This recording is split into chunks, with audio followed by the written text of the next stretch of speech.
Ningún servidor público puede ganar más que el presidente de la República. Este es el planteamiento central de la Ley Federal de Remuneraciones de Servidores Públicos, que fue aprobada el año pasado en el marco de una política de austeridad y de remuneraciones justas. A pesar de estar establecido en la ley y de que la pandemia que sacude al mundo ha mermado drásticamente la economía nacional, todavía existen en México funcionarios que ganan más que el Ejecutivo Federal y hasta 15 veces más que el promedio mensual de un trabajador con seguridad social. ¿Quiénes son y dónde están? ¿Cuánto ganan? ¿Son eficientes y oportunos en el desempeño de sus funciones? Acompáñanos a conocer el tema y al análisis con Guillermo de Loya.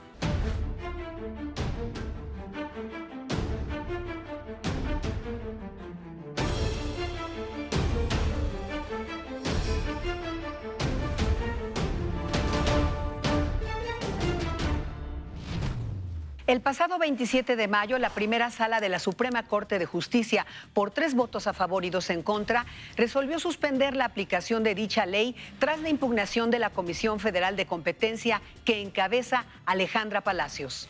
La comisionada presidenta de la COFESE ganó en 2018 $2,372,000 pesos contra $1,632,000 pesos que gana al año el presidente Andrés Manuel López Obrador. Para 2020, Alejandra Palacios solicitó $2,200,000 pesos de salario anual, pero la ley es de observancia general para todos los servidores públicos, por lo que no le fueron autorizados en el presupuesto de egresos de la Cámara de Diputados.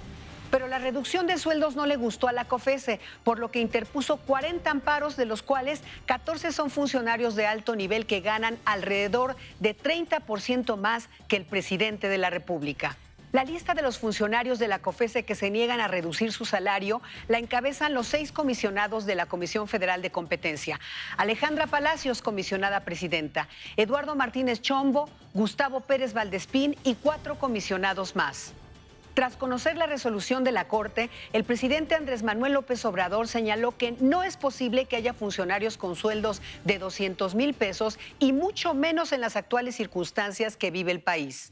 Ayer no me gustó, lo digo así de manera franca, abierta, también con todo respeto, la decisión que tomaron en la Suprema Corte de conceder a un organismo autónomo el que sus funcionarios puedan ganar más que el presidente de la República. Lamentablemente, los comisionados de la COFESE no son los únicos que en un contexto de recesión nacional ganan más que el Ejecutivo Federal. Capítulo aparte merecen los consejeros del Instituto Nacional Electoral, que ganan 64% más que el presidente López Obrador y quienes desde 2018 se han resistido a bajar sus salarios. Hasta octubre del año pasado, 130 funcionarios del INE, encabezados por su consejero presidente, Lorenzo Córdoba, habían interpuesto amparos individuales para evitar la reducción de sus sueldos. Los consejeros del INE ganan cerca de $178,000 pesos contra los $108,659 que percibe el presidente de la República. El sueldo de los consejeros representa 15 veces el salario mensual promedio de un trabajador con seguridad social. Pero eso no es todo. A los 7 consejeros actuales, Lorenzo Córdoba, Adriana Favela, Ciro Murayama, Dania Paola Rabel, Beatriz Zavala, Jaime Rivera y José Roberto Ruiz, el INE les da un automóvil y perciben, además de su salario, bonos quinquenales, prima vacacional de 20 días por año, alimentación mensual cercana a los 12,000 pesos y pago por defunción de poco más de 100,000 pesos. Además, cuentan con 4 tipos de seguros: gastos médicos mayores hasta por 750,000 pesos, uno colectivo de retiro, otro de separación individual y uno más institucional. El 29 de abril, la Corte admitió a trámite una controversia constitucional de la Cámara de Diputados contra la decisión del INE de mantener el sueldo de sus funcionarios. Esta Cámara ha fijado una remuneración para los jefes, consejeros electorales y otros jefes, hombres y mujeres que integran ese instituto. La Junta General Ejecutiva del Instituto decidió desobedecer la orden dada en el presupuesto por la Cámara de Diputados en el ejercicio de la facultad constitucional que le confiere a esta Cámara el artículo 75 de la misma Carta Magna. A pesar de que la Corte admitió a trámite la controversia de la Cámara, no le concedió la suspensión, por lo que los consejeros continuarán con sus salarios y prestaciones, pese a que el país rebasa los peores pronósticos sobre el efecto en la pobreza y el desempleo de una crisis económica derivada de la pandemia del COVID. Frente a las resoluciones de la Suprema Corte sobre los privilegiados sueldos en la COFESE y el INE, el presidente López Obrador afirmó que, de ser necesario, enviará otra iniciativa de ley o hará uso de sus facultades. Esto es, dijo, un asunto moral. Si no quedó muy claro, como está en el artículo 127 de la Constitución, podría yo enviar otra iniciativa para que quede lo suficientemente claro. No es posible que no haya un tope en lo que ganamos los funcionarios públicos. Entonces, si no está muy claro, vamos a buscar la forma de hacerlo más claro y volver a enviar la iniciativa para que sean los legisladores los que resuelvan.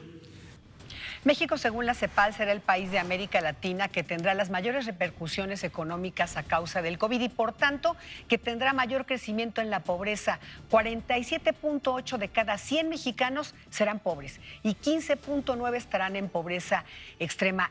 En un país donde una canasta básica cuesta 175 pesos, doctor Guillermo de Loya, bienvenido.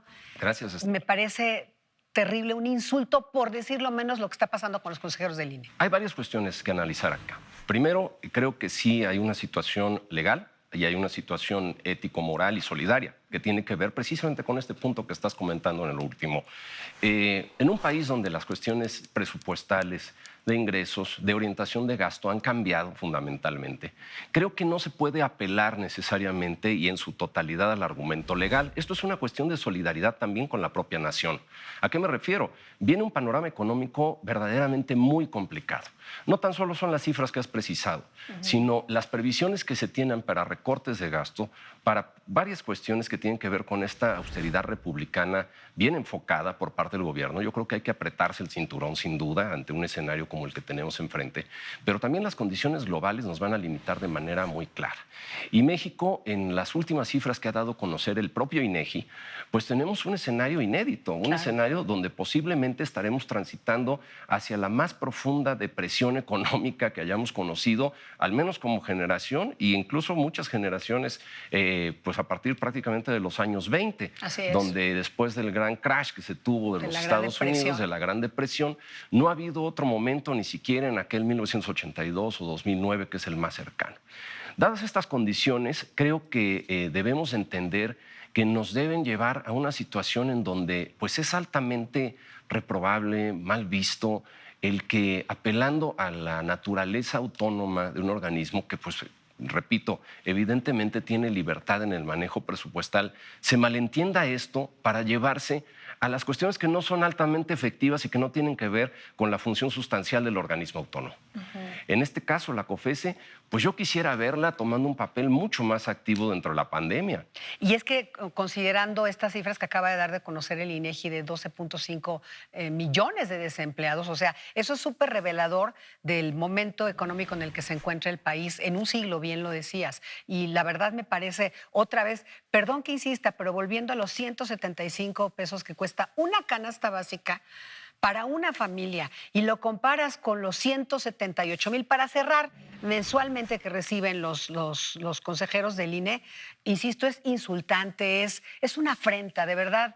Debería darles tantitita vergüenza tener ese salario y esas prestaciones, porque además ya hicimos todo el listado de todo lo que reciben los consejeros, hasta gastos funerarios por más de 100,000 pesos y 4 tipos de seguro, que me parece tremendo que tengan tantas prestaciones en un contexto en el que le han quitado, por ejemplo, presupuesto a la Comisión Especial de Atención a Víctimas.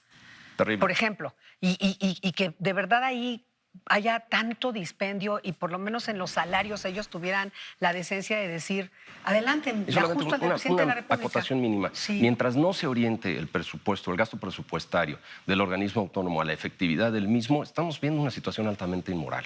¿Por qué? Es correcto. Porque a fin de cuentas yo cuestionaría esto último que hemos dicho. ¿Qué tan efectivo es el Instituto Nacional Electoral para efectos de la propia democracia y de la competencia partidista? Habría que verlo. Con sueldos de 250,000 pesos brutos es una cuestión que yo creo que hay que cuestionar, y el costo de la democracia en México es altísimo. Por parte de la COFESE, pues bueno, también tendríamos que ver qué papel tan activo ha tenido en las condiciones de mercado que las empresas en esa competencia económica que ahorita en la pandemia va a ser una cuestión fundamental, se está llevando pues de manera soterrada. Yo no veo a la comisión. Sí, y mira, como dices, en el caso concreto de la COFESE, además de que los comisionados ganan 30% más que el presidente de la República, de plano, bien lo decías, Guillermo, no son eficaces en lo que hacen. Según la ley, su trabajo implica, entre otros, acelerar la innovación y la creación de empleos, y un caso específico donde no lo hizo fue el de Claro. Live Nation, la empresa más grande organizadora de eventos y conciertos a nivel mundial, y bueno, dijo que compraría el 51% de Ocesa, pero como se tardaron 8 meses en revisar, o sea, imagínate ahí toda la burocracia, el inversionista, pues resulta que ya no quiere, digamos que concluir, o está en pausa la operación. Imagínate lo que esto representa en pérdida. Para el SAT. En pérdida fiscal, claro. Imagínate, es una operación, estamos hablando de miles de millones de pesos. Pero en su carácter también de reguladora, porque a fin de cuentas es un autónomo regulador. ¿Qué tanto se está haciendo para llevar a esa libre concurrencia económica dentro de este escenario tan grave, tan caótico de la pandemia? Yo veo, por ejemplo, a los símiles europeos, el símil de la COFESE en Reino Unido, donde tuvo la participación real para poder de alguna manera regular la provisión de los propios supermercados, la provisión de insumos médicos, un papel activo que verdaderamente incide sobre las condiciones de mercado y la libre competencia. Pero nos vamos a las situaciones banales en donde pues básicamente nos estamos peleando por contravenir una situación que tiene que ver con el obtener o el percibir cerca de 40, 50,000 pesos más que el presidente, ya en situaciones que se ven de plena necedad, ¿eh? Y si nos metemos al INE, también ahí tenemos varias cuestiones que comentar.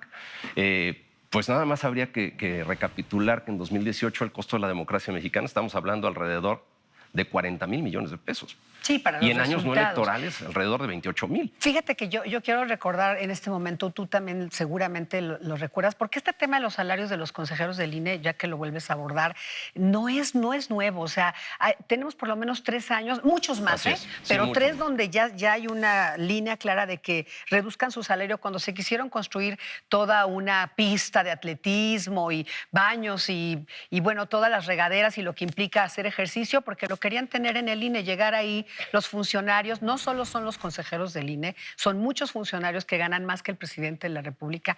Bueno, pues en el 2017, cuando los sismos, se les pidió que donaran 5% de sus salarios. Guillermo, no quisieron los consejeros donar de estos más de 200,000 pesos que reciben entre prestaciones y todo lo demás, no quisieron donar para los damnificados. Permítame insistir en una cuestión. Hay cuestiones legales que también, en esta hay que subrayar una cuestión, no está resuelto de fondo esta cuestión. Es correcto. Es una suspensión en donde se llevará al Pleno de la Suprema Corte y se establecerá un criterio de constitucionalidad respecto de estas percepciones.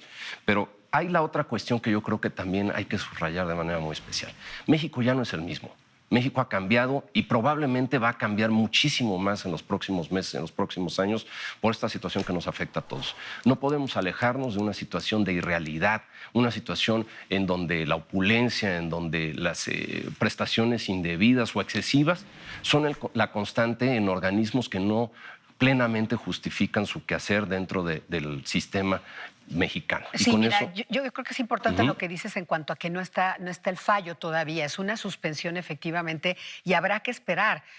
Ojalá la Corte no haga lo que pues acaba de hacer la primera sala en esta resolución y que por 3 votos contra 2 vayan a darles esta libertad o esta suspensión a distintos organismos autónomos. Básicamente estamos hablando de COFESE y del INE, ¿no? O sea, no es definitivo. Para concluir eso, es bien cierto que se tiene una autonomía presupuestal también también en razón de la naturaleza del organismo, pero también es muy cierto que debe de haber una relación coordinada, solidaria y ética con el gobierno federal. Sí, porque imagínate, en todo el gobierno hay austeridad republicana, como lo dice el presidente, y aquí viva la vida. Viva la vida y dispendio de recursos. Pero bueno, yo me quedo con esta parte que decías, es un tema moral de los consejeros del INE, de los comisionados de la COFECE, que de verdad hay que ponerlos bajo el ojo público, ¿cierto? Coincidimos plenamente. Guillermo de Loya, muchas gracias. Muchas gracias a todos. Y gracias a usted por acompañarnos en una emisión de Ruta ADN 40.